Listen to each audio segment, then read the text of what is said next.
Conocer la palabra hoy en día es clave. O sea, si tú quieres conocer de Dios, tienes que leer su palabra. Pero si además quieres protegerte de los ataques del enemigo, tu mejor herramienta es la palabra. Para los que os vais a sumar al reto cuando nos vayamos, porque todavía no estáis dentro, os voy a hacer un resumen de lo que ha pasado en estos 16 días, ¿vale? Que llevamos de reto. Hemos leído Génesis del capítulo 1 al 12, la historia de Adán y Eva, cómo se creó el mundo. Hay mucha amiga ahí, ¿vale? Y de repente en Génesis 12, cuando después del diluvio de Noé, la Biblia, el plan que estamos leyendo es el plan cronológico, se llama, ¿vale? Hay muchos planes cronológicos. Y los grandes teólogos, los grandes expertos bíblicos, sitúan a Job ahí. ¿Conocéis a Job? ¿Todos conocéis a Job? Harold, ¿conoces a Job? Hoy lo vas a conocer. Colocan ahí a Job y no se entiende porque después de Génesis 12 lo normal es que vayas a Génesis 3. No. Corta, te echas 40 y pico capítulos de Job y luego sigues con Génesis. Y 42. Sí. Y dices, qué cosa, ¿no? Cronológicamente, pero cuando tú empiezas a leer Job, tampoco es que diga en el año 3000 o en la época en el que el rey, ¿no? Normalmente cuando hay, cuando uno de los libros de la Biblia empieza, normalmente sitúa, ¿no?, al protagonista, en este caso que es Job. Lo normal es que lo situara en un momento histórico o bajo un reinado de un rey, para que, en este caso, no hay ninguna explicación, digamos, empírica, ¿no? Que la Biblia te diga, es aquí y por eso vamos a cortar Génesis y vamos a meter... No. Pero cuando uno empieza a leer Job y ve que detrás viene Abraham lo conocéis. Abraham, sí, ¿no? Abraham es el padre de la fe, no solo de los cristianos, también de los judíos, también del Islam, ¿no? Antes de que venga el padre de la fe, mete ahí a Job. Yo creo que muchos han empezado el plan, ha visto Job y a la segunda día han dicho, mira, que paso. Estoy completamente seguro. Pero hoy vamos a cambiar eso. Hoy vamos a vamos a reflexionar todos juntos sobre el libro de Job, sobre qué nos quiere decir Dios con esta historia, ¿no?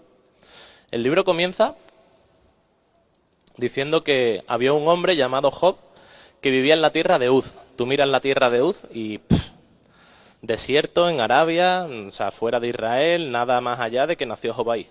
Eso es lo que tiene. Si tú vas hoy en día, como mucho va a encontrar una estatua de Job, no va a encontrar otra cosa porque es que, o sea, no hay nada, puro desierto, ¿vale? O sea, no es un lugar significativo.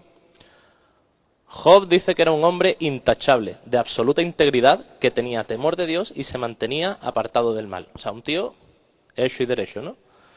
Agradable a los ojos de Dios. ¿Sabéis lo que significa Job? Ahí sí hay significado. Job en inglés es trabajo. ¿Eh? En hebreo es Iyob, ¿vale? Y significa penalizado, significa afligido, significa perseguido. Bian y yo estamos buscando nombre para nuestro hijo y Job está descartado. Porque estamos mirando nombres modernos, cortitos y tal, pero buscamos los significados. Job lo hemos tachado de la lista. No. Pues la misión hoy es traer la palabra de Dios al día de hoy, ¿vale? Porque la Biblia no es caduca, la Biblia no es antigua, la Biblia está viva, la palabra de Dios está viva y nos habla todo el tiempo. Y si esto está ahí ubicado, y si los grandes teólogos lo han ubicado ahí, y si este libro existe, es porque hay algo para nosotros. Y yo he llegado a la conclusión de que este libro no es una historia más, no es un protagonista más. Yo creo que aquí Dios nos quiere hablar de la experiencia humana. Job, cuando Dios está observando a Job, ¿no?, y es agradable a la vista de Dios, es muy loco porque al principio te presenta a Job así, pero de repente te sube al cielo y dice que estaba Dios allí con sus ángeles en una especie de audiencia celestial y llega Satanás. Satanás ¿Sabéis quién es? ¿Sabéis lo que significa Satanás? El acusador, el fiscal. Pues llega Satanás y le dice, bueno, he estado ahí dándome una vuelta y bueno, observando cómo va el mundo. Se lo dice así a Dios como un poquito así, ¿no? con picardía. Y le dice Dios, ah, sí, ¿y has visto a Job, a mi siervo? Qué bueno es, qué agradable es. A partir de ahí, Satanás le dice, claro, es agradable porque tú lo bendices. Lo que nos estoy contando es que Job tenía 7.000 ovejas, tenía 3.000 bueyes, tenía 500... O sea, era rico el tío. Dicen que podía ser el más rico de toda esa región. Era un hombre, aparte de ser derecho, era un buen partido, ¿no? Que toda madre querría para su hija. Job era lo máximo. Tenía 10 hijos ya, tenía 7 hijos y 3 hijas. Y Satanás le dice a Dios, oye, si Job es así, es porque tú lo bendices. Si tú le quitaras todo, seguro que te maldeciría. Y ahí Dios de repente permite que Satanás le quite todo a Job. No solo eso, sino que después de quitarle todo, y Job seguía adorando a Dios, le da permiso para dañarle, para provocarle una enfermedad. Entonces, cuando tú lees el primer capítulo, tú dices, bueno, este libro va a ir sobre si Dios es fiel, si Dios es justo, ¿no? Sobre la justicia de Dios. Os adelanto que nos vamos a quedar con las ganas. Pero hay mucho más detrás de esto.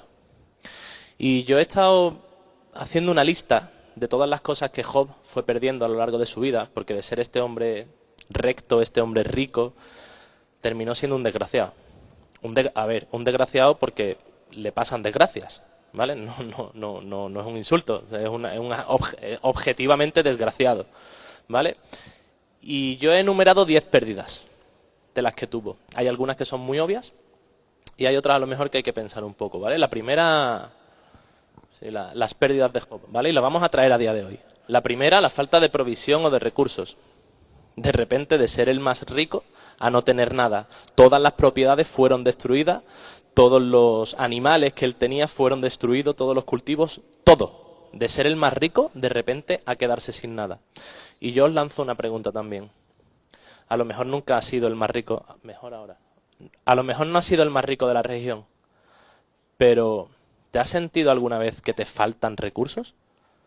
¿Has sentido que hasta el día 30 queda un montón a ver cómo lo hago?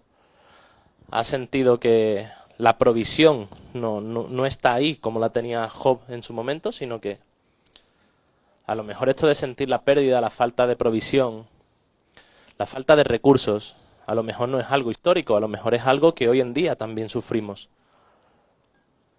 Hay una segunda pérdida, que es cuando matan a sus 10 hijos. 7 hijos, 3 hijas, mueren. Yo sé que aquí casi todos hemos perdido algún familiar. Ya sea padre, ya sea madre, sean abuelos, sean hermanos. Esto no es una cosa exclusiva de Job. Hoy lo sufrimos. Y os digo más, a lo mejor no es una ausencia porque no esté, a lo mejor es que no te hablas con tu madre. A lo mejor no te hablas con tu padre, no te hablas con tu hermano. Eso es como una pérdida. Y es algo que seguro que tenemos ahí clavadito. Lo tercero que perdió Job fue la salud. Satanás también le arrebató la salud. Yo diría que sería lepra, porque empezaron a salirle llagas por todo el cuerpo. ¿Quién no batalla con la enfermedad? ¿Quién no está acompañando a alguien que está batallando con una enfermedad? Quizás no es algo muy grave, quizás sí. Pero ¿quién no está batallando hoy en día con una enfermedad o tiene a alguien cerca? A lo mejor te duele una rodilla y no puedes ser futbolista profesional, Vicente. Pero ahí estamos batallando con la salud. La cuarta cosa que Job perdió fue la falta de apoyo de su pareja. La mujer, cuando le vio con las llagas fuera, le dijo, ¿por qué no maldices ya a Dios? Y te mueres. Yo creo que aquí alguien puede sentir que en su entorno más cercano, quizás su pareja, quizás su hermano, quizás su padre, no entiende la fe que tú tienes y no apoya la fe que tú tienes. A lo mejor tu fe es firme, tú quieres creer en Dios, pero sientes que la persona con la que has decidido pasar el resto de tu vida, o sientes que quien te ha criado, o sientes que a quien tú estás criando, o a tu hermano, o a un amigo muy cercano, no comparte tu fe. Y no solo eso, sino que no le da importancia y no la apoya. La quinta cosa que Job perdió fue la falta de comprensión y respeto de los amigos. Os voy a contar un poco porque hay algunos que no conocen la historia de Job. Después de que le quite todo eso, aparecen en escena 3 amigos. Dice la escritura que representaban a los sabios de cada región. Y esos 3 amigos estuvieron 7 días observando a Job sin hablar. Y a partir de ahí empezó una conversación. Un amigo hablaba, Job respondía. Un amigo hablaba, Job respondía. Así hasta el capítulo 32, ¿no, Mimi? Tú que te lo has estudiado bien. Capítulo 32, creo, ¿no? 3 amigos, luego viene el león. 3 amigos, dale, que dale, que dale. Tú has tenido que pecar, porque no es normal que a ti te pasen estas cosas. Seguro que hay un pecado por ahí escondido, seguro que tal. Los amigos dejaron de respetarle. Dice la escritura que Job, cuando iba, la gente callaba y lo miraba con admiración. Y de repente, ni siquiera sus propios amigos le tenían respeto ni le comprendían. Porque Job decía una y otra vez, yo soy justo, soy justo. Vosotros podéis decir que he pecado, pero yo soy justo. La sexta, falta de identidad y estatus. De repente, de ser alguien querido y admirado, Job pasa a ser alguien despreciado y al que la gente trata de evitar. Imaginaos, con lepra, nadie se le acercaba. A lo mejor hoy en día no tenemos lepra, pero seguro que hemos estado en algún sitio en el que nos hemos sentido diferentes. Nos hemos sentido que no encajamos. Nos hemos sentido que no estamos a la altura, ¿verdad? 7. Job le faltaba paz interior. Dice que no entendía lo que estaba pasando y que le quitaba la paz, que no podía dormir. Seguro que aquí a alguien alguna vez, le ha dado ansiedad, le han dado nervios, no ha podido dormir bien. ¿Verdad?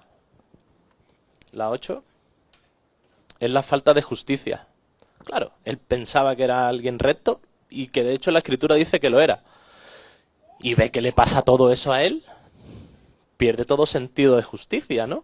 Él cree que Dios es justo y más los amigos, porque los amigos decían, si tú haces las cosas bien, todo te va a ir bien, si tú haces las cosas mal, te van a ir mal. ¿Consideráis que las cosas las hacéis bien y os va bien?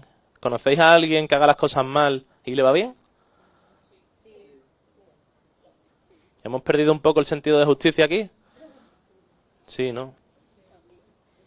Vale. La 9 es la falta de sentido y orden. Job termina cuestionándose si las cosas funcionan de una manera lógica. Porque no entendía cómo en un día podía perder todo. De hecho es que hubo un fuego aquí, un viento allí, unos lobos aquí. Como, pero... El mundo se presenta como algo bonito, bello, creado por Dios, pero también hay peligros. También hay partes salvajes. Hay cosas que nunca vamos a entender cómo funcionan. Y eso es lo que le estaba pasando a Job. Y la 10 la he dejado para el final, porque para mí es la más importante y es la que Job más sufrió. Y es la falta de conexión con Dios. Durante todo el libro, Job no se queja de que se ha quedado sin hijos, de que su mujer le ha dicho que maldigas a Dios y te mueras, no se queja de que han matado todo su ganado. Job una y otra vez lo que hace es quejarse, por así decirlo, de que no consigue conectar con Dios. De que qué ha pasado con lo bien que tú y yo nos llevábamos, de repente pasa esto. No te puedo escuchar, háblame, le pedía una audiencia, decía Job, yo quiero sentarme con el Todopoderoso y que me diga qué he hecho, porque es que no he hecho nada, que se siente conmigo y me condene, y acabe con esto, pero necesito hablar con él. Eso era lo que más sufría Job en todo el libro. ¿Alguien se ha sentido identificado con alguno de los 10? Vale, entonces ya estamos de acuerdo con que la historia de Job no es tan antigua ni está tan fuera de nosotros, ¿no? Tan lejos de nosotros. Si te has sentido identificado con alguno de estos, el mensaje de hoy va para vosotros. Claramente. Porque Dios te está hablando a ti. La Biblia es para que tú te identifiques. Y vamos a ir viendo cómo Job enfrentaba todo esto. Y vamos a intentar captar qué es lo que Dios nos quiere decir para que podamos aplicarlo en nuestra vida. ¿Os parece bien? Nos hemos quedado un poquito tocaditos con todo esto, ¿eh? Imagínate cómo se quedó Job. Imagínate las 10 de manera radical en un día. ¡Pum! Y aquí hay dos preguntas clave. Este libro al final te hace dos preguntas. Una vez que llegas a este punto, que ves todas las pérdidas, te haces dos preguntas. ¿Dios es fiel? ¿Y puede haber esperanza después de todo esto? Yo quiero reflexionar con vosotros sobre las diferentes fases por las que fue pasando la fe de Job. Y son 7, ¿vale? Esto se remonta, ¿eh?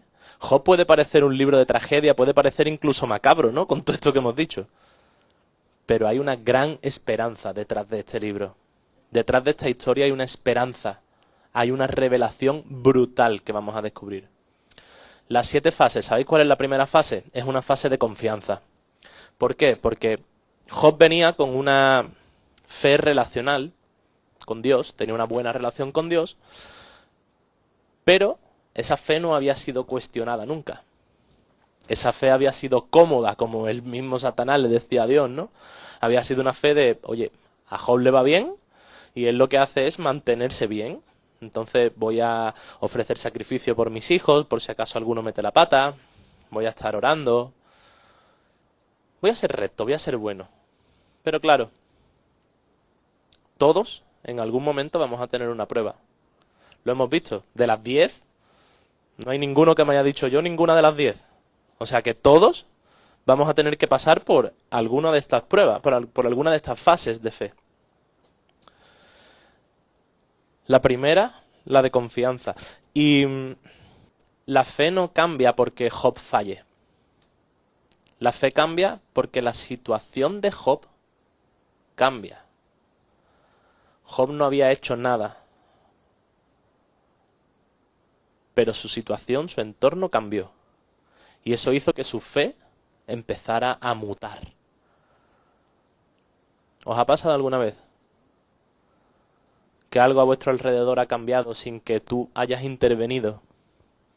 Y de repente esa fe, confiada y tranquila, que nunca había sido retada antes o que llevabas un tiempito bien en la fe, tranquilito, pero de repente pasa algo alrededor y empiezas a cuestionarte cosas, ¿verdad? Y pasas a una segunda fase, que es la fase de confusión. La fe es atacada por esas circunstancias. Las circunstancias que hay alrededor tuya empiezan a provocarte una confusión, empiezan a provocarte dudas. Y empiezas a preguntar, ¿Dios es justo? ¿Sabéis qué? Job estuvo adorando mientras estaba confundido. Piénsalo. Cuando has estado confundido, ¿has podido adorar? Cuando tu circunstancia ha cambiado, ¿tú has sido capaz de dirigirte a Dios y adorarle?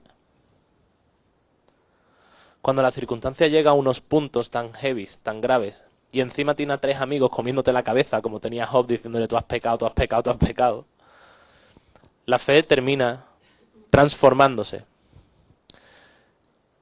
en una nueva fase, que es la fase de protesta. Es una fase en la que Bueno, en el caso de Job, porque Job lo tenemos que tomar como un ejemplo, ojo, ¿eh?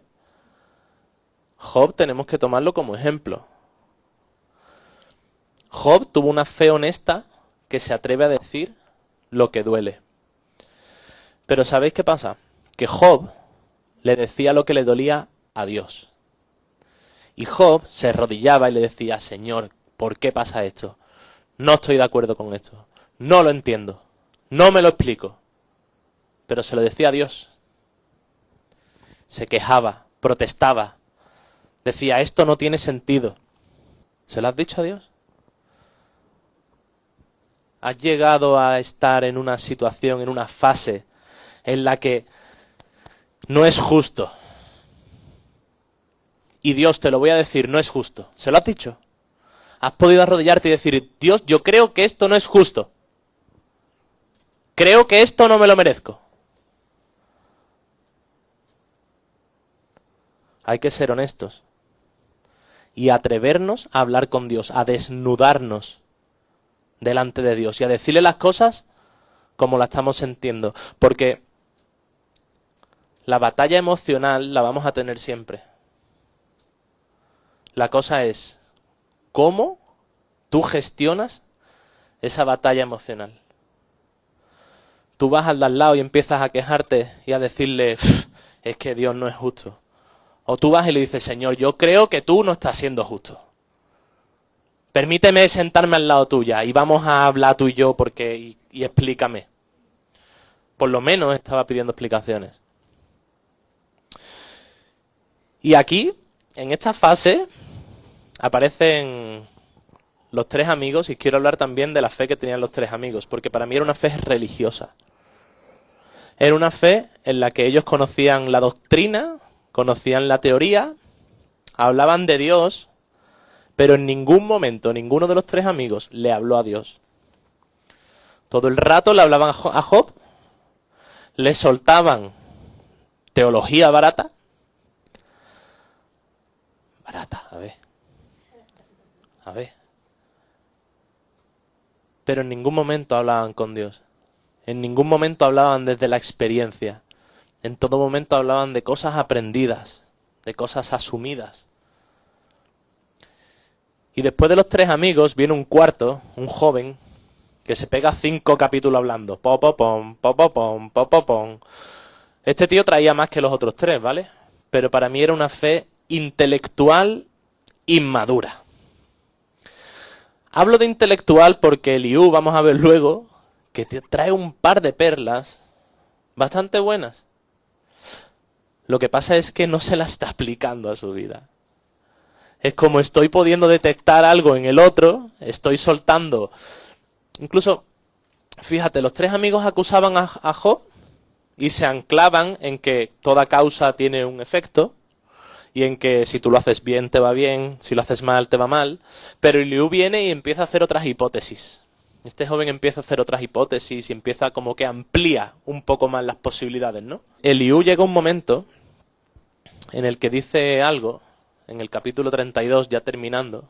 Sin embargo, hay un espíritu dentro de las personas y el aliento del Todopoderoso en ellas que las hace inteligentes. Imaginaos si este chico realmente estuviera experimentando eso que se sabe, ¿no? Si todo ese intelecto que tuviera se lo hubiera aplicado, seguramente en la Biblia hubiera acabado de una manera diferente, ¿no? Pero esto, lo vamos a ver luego, es una perla que le lanzan a Job. Y es una perla escondida dentro del pasaje, ¿vale? Vamos a comentarlo luego. Una vez que termina Eliú de hablar, y una vez que ya ha protestado todo lo que podía protestar, y que Job tiene esta revelación, al escucharlo, aparece Dios. Aparece Dios en un torbellino, y Dios, sin embargo, en lugar de ponerse a explicar a Job todo lo que Job le estaba pidiendo que le explicara, lo que hace Dios es decir, en respuesta a él, y tú cuando yo creé el cielo y la tierra y separé los mares, ¿tú dónde estabas, Job? ¿Tú dónde estabas? ¿Qué me quieres dar tú a mí? ¿Lecciones?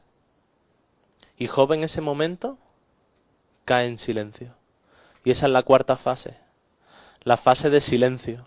Dios le obliga a responder a Job. Y Job le dice, es una fe que ya no discute, ¿vale? Job le responde a Dios, mira, yo no soy nada. ¿Cómo podría yo encontrar las respuestas? Me taparé la boca con la mano.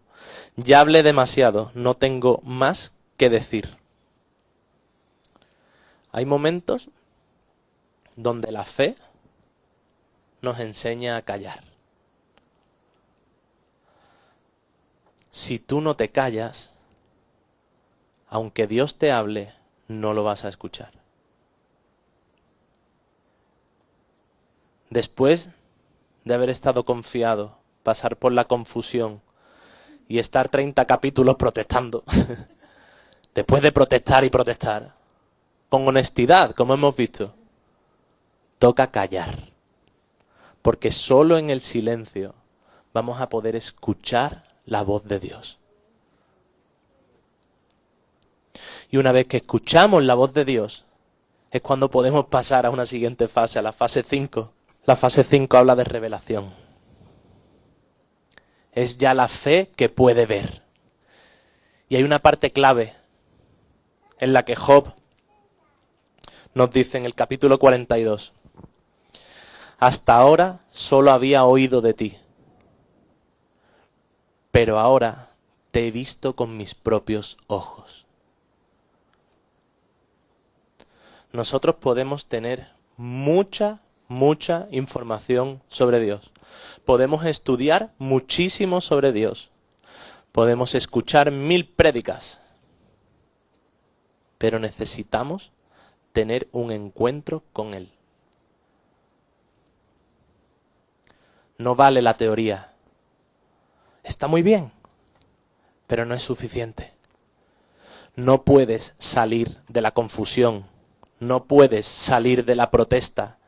No puedes pasar del silencio si no tienes un encuentro verdadero con Él.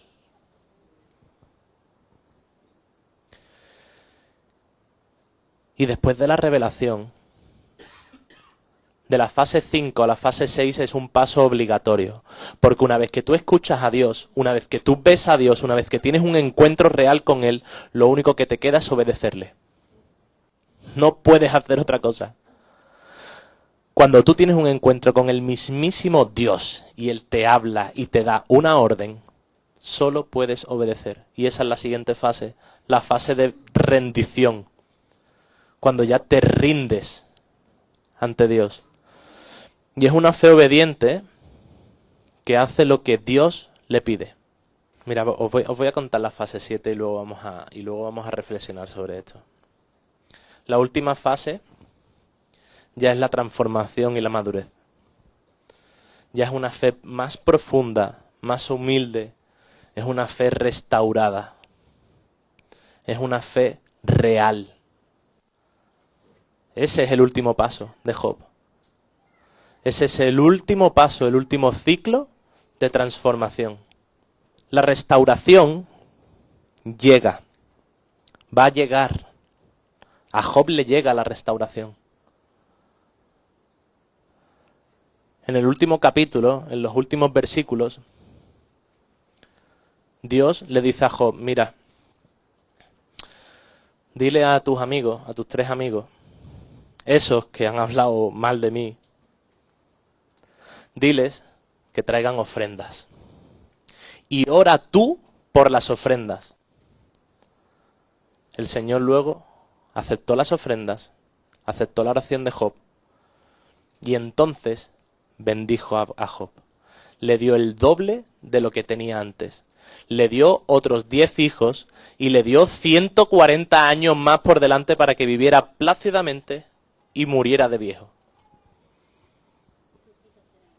Y sus hijas eran hermosas, las 3, las más hermosas de la región. Mira, ¿os acordáis de la fase 6 de la obediencia, verdad? Job, cuando ve que Dios vuelve, le habla y le acepta, él podría haber cogido y haberle dicho, Dios, espera, ¿cómo que ofrenda de mis amigos?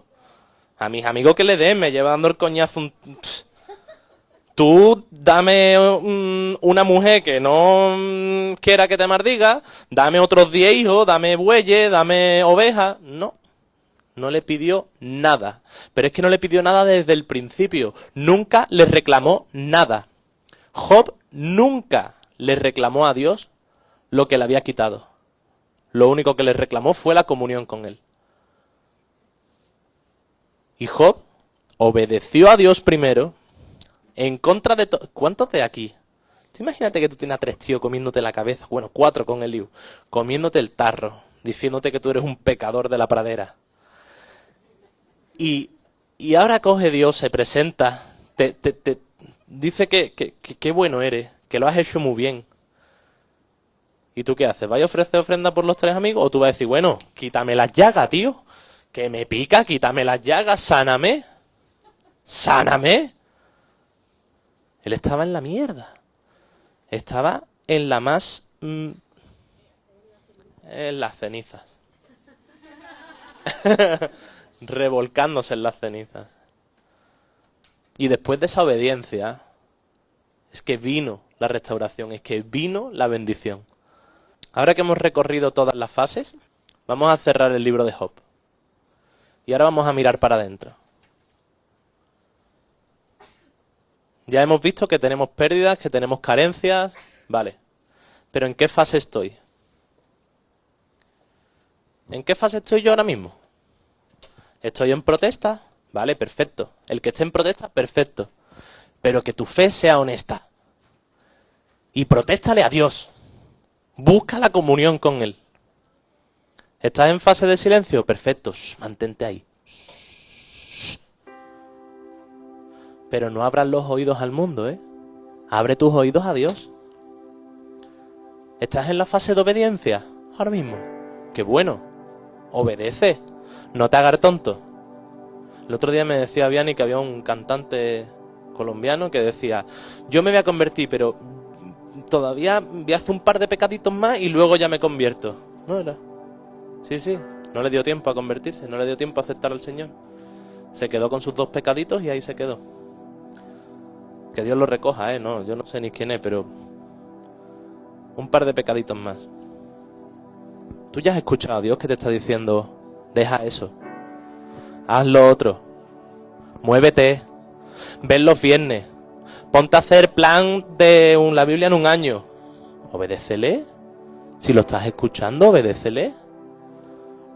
Da igual en la fase que estés. Porque esto es una rueda. Y cada vez que tengamos una pérdida, que nuestra situación cambie, que nuestro entorno cambie y que no lo entendamos, nos vamos a ubicar automáticamente en alguna de las fases. Lo importante es ir trascendiéndolas. Es ir acorde a lo que el momento pide, pero sin olvidarnos de Dios. Poniéndolo a Él en nuestro radar, en nuestro objetivo, en nuestra mente. Y no dándole más importancia a las cosas que hay alrededor nuestra. Mira, Dios lo que quiere es que le miremos a Él y que hablemos con Él. Durante el libro vemos 2 posturas. Vemos los amigos de Job que hablan de Dios, que se saben las doctrinas, pero no entran en una relación con Dios. Sin embargo, Job, que no entiende, que sufre, que protesta, pero él nunca deja de dirigirse a Dios. Nunca deja de dirigirse a Dios. En Job 42, 7, dice que después de que el Señor terminó de hablar con Job, dijo a Elifaz el temanita, uno de los 3 amigos, estoy enojado contigo y con tus 2 amigos, porque no hablaron con exactitud acerca de mí, como lo hizo mi siervo Job.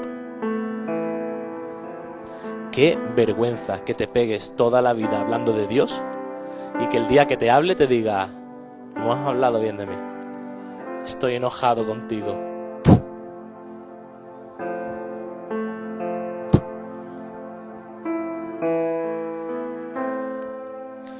Mira, hay una guerra espiritual real.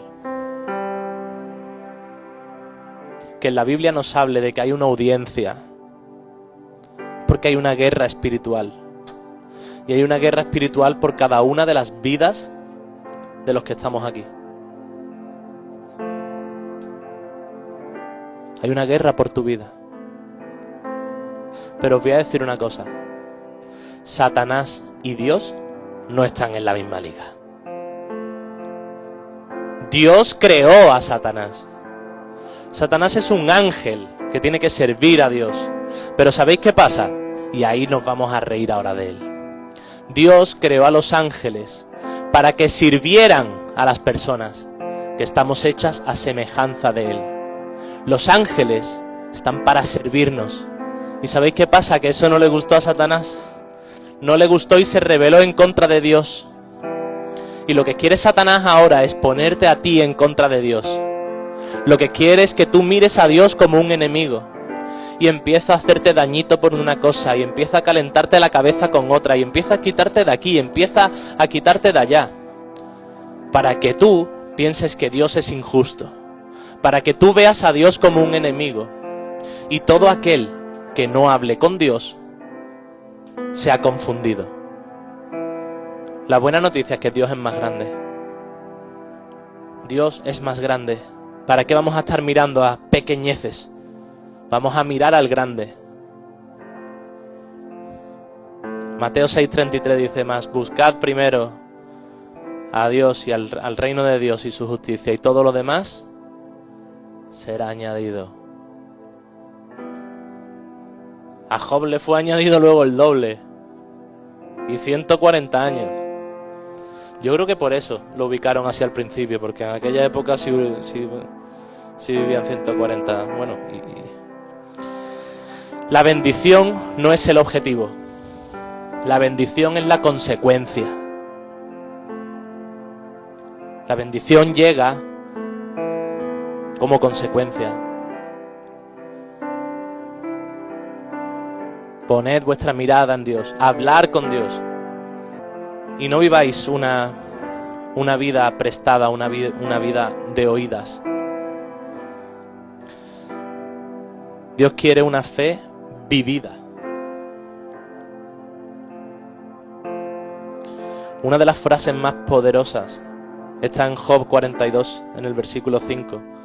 Lo hemos leído antes. Hasta ahora solo había oído de ti, pero ahora te he visto con mis propios ojos. Aspira a eso.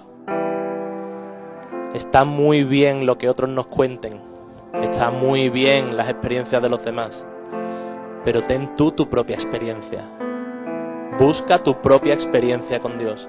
Dios nos va a hablar a cada uno de una manera diferente. A cada uno le va a tratar de una manera diferente. Y cada uno estamos en una fase diferente. Busca tu propia vida, tu propia fe viva. No repliques lo que has escuchado. No sigas ninguna costumbre, ninguna tradición. Vívelo tú.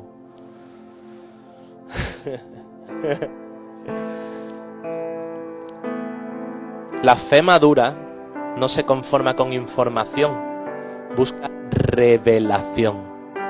Y la revelación viene cuando tenemos un encuentro con Él. Dios está por encima de nuestra idea de justicia. No juzgues a Dios por lo que entiendes, míralo por quien es. Mi perro, cuando no le abro la puerta de fuera, hace caca en un céspedcito artificial que hay así en el lateral. Demasiado bien lo hace, que no lo hace dentro de la casa. No puedo aspirar a que se siente en el váter y lo haga en el váter. No puedo. No puedo juzgar a mi perro por no sentarse en el váter, como lo hago yo. Porque él no puede entender que lo correcto es no dejarlo por ahí, sino echarlo en un sitio que luego va a una tubería. Él no puede comprenderlo. Tú eres el perro que no comprendes. ¿Me estáis entendiendo? Y a lo mejor tú te enfadas con el perro y le dices, joder, pero ¿por qué no te pones ahí en el bate? El perro, pero ¿qué bate? No te va a entender. No podemos intentar encapsular a Dios en lo que nosotros entendemos. No podemos coger a Dios y encapsularlo en lo limitado que es nuestra cabeza. Dios está por encima de su propia justicia. Dios está por encima de todo. Entonces, no juzgues a Dios. Mira quién es Dios. Busca encontrar quién es Dios. Insiste. No entiendo por qué pasa esto, pero mi mirada está en Dios. Me voy a entretener un par de días protestando porque no lo entiendo, vale, pero le voy a protestar a Dios. Porque mientras que le protesto a Él, voy a poder tener revelación, voy a poder luego callar y escuchar, voy a poder madurar. Pero no te encierres en tu protesta y empieces a hablar con tu mente, porque ese es el campo de batalla de Satanás. Eleva tu oración. Habla desde los reinos de los cielos. Eleva tus pensamientos. Cuando pensamos para adentro, estamos dándole cancha a Satanás para que nos engañe, para que nos manipule. Eleva tus oraciones. Busca a Dios. Búscalo a Él. Hacia arriba las oraciones. Hacia arriba las protestas.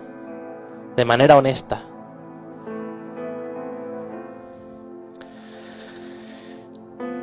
¿Y sabéis qué pasa? Que todo esto, por nuestras propias fuerzas, es muy difícil. Es muy difícil. Si lo dejáramos aquí, ¿alguien sería capaz de salir empoderado por la puerta? Decidme la verdad. Sed honestos. ¿Sabéis qué pasa? Que necesitamos al Espíritu Santo. Y Job tuvo al Espíritu Santo. Quien sostuvo a Job durante todas las pruebas, durante todas las pérdidas, fue el Espíritu Santo. Quien le reveló a Job al mismo Cristo fue el Espíritu Santo. Job no tenía un templo, Job no tenía tradición religiosa, no tendría seguro una iglesia como tenemos hoy nosotros. No tendría escrituras. Todavía el Redentor, Cristo, no se había encarnado. Pero aún así, no se rompió. Aguantó y batalló porque el Espíritu Santo lo estaba sosteniendo. Y mientras que lo estaba sosteniendo, Job iba recibiendo revelación. Lo sostuvo cuando no entendía, lo sostuvo cuando protestaba, lo sostuvo cuando Dios callaba y le reveló a Cristo como el Redentor. Quiero que lo leamos juntos, porque es muy fuerte. Porque cuando hablamos del Antiguo Testamento nos creemos que es algo ajeno a Cristo. Nos creemos que Cristo aparece en el Nuevo Testamento y que bueno, sí, esto es una cosa, ahora cuando venga Jesús es otra, ¿verdad? Nos creemos que el Espíritu era una cosa, pero es que estaba desde el principio. Dice Job 19:25, quejándose Job, ¿vale? Dice, pero en cuanto a mí, sé que mi Redentor vive y un día, por fin, estará sobre la tierra. Job tuvo la revelación de que Cristo vendría algún día. ¿Y sabéis qué pasa? Que eso a él le bastó. Nosotros hoy tenemos la certeza y el privilegio de que Cristo ya vino, de que ya dio su vida por nosotros, de que nos prometió al Espíritu Santo, ese que sostuvo a Job. Nos prometió al Espíritu Santo tenerlo en nosotros. Hoy, cada una de esas pruebas, cada una de esas pérdidas, cada una de esas carencias, podemos vivirlas acompañados, guiados y sostenidos por el Espíritu Santo. Y yo creo que ahí es donde está la magia de este mensaje de Job. Yo creo que ahí es donde está esa magia. Porque nos queda claro que si hubiera sido por Job, no hubiera sido capaz de aguantar. Pero aquí se nos revela que el Espíritu Santo siempre estuvo con él y que él tuvo ya esa revelación de Cristo. Dice Zacarías 4:6: esta es la palabra del Señor. No será por la fuerza ni por ningún poder, sino por mi Espíritu, dice Jesús. Por el Espíritu de Dios. No hay nada, no hay prueba que no podamos sostener. Todo lo que Dios permitió que Satanás hiciera fue porque sabía que Job iba a resistirlo. No hay una sola prueba que Dios permita que te pase que no esté seguro que tú puedas atravesar. Y tienes al Espíritu Santo para que te acompañe, te consuele. Yo de ahí, de las 10 he calculado 7 que me han pasado a mí. Y me he puesto a recordar. Y hay algunas veces que he tenido pérdidas y no estaba en Cristo. ¡Qué desastre! Y con la peor de todas las pérdidas, yo sentí una presencia del Espíritu Santo que terminé bañándome en la playa con mi familia, despidiéndome de nuestra madre. Pero con un consuelo y un gozo que me estaba dando el Espíritu Santo, porque ella había aceptado al Señor y yo tenía la esperanza de que iba a volver a verla, y tenía la esperanza de que el Señor la había recogido, y tenía la paz de que todo estaba bien. Y obviamente duele, obviamente lo echas de menos, obviamente si te falta un familiar lo vas a echar de menos, obviamente si tienes una enfermedad lo vas a pasar mal, obviamente si no tienes dinero a final de mes te tienes que apretar, obviamente. Pero si tú confías en el Espíritu Santo, si tú confías en que Jesús es tu Señor y que el Espíritu Santo ahora puede morar en ti, toda prueba vas a poder pasarla acompañado. Pero no solo eso, vas a ir pudiendo subir de fase. Vas a poder subir de fase.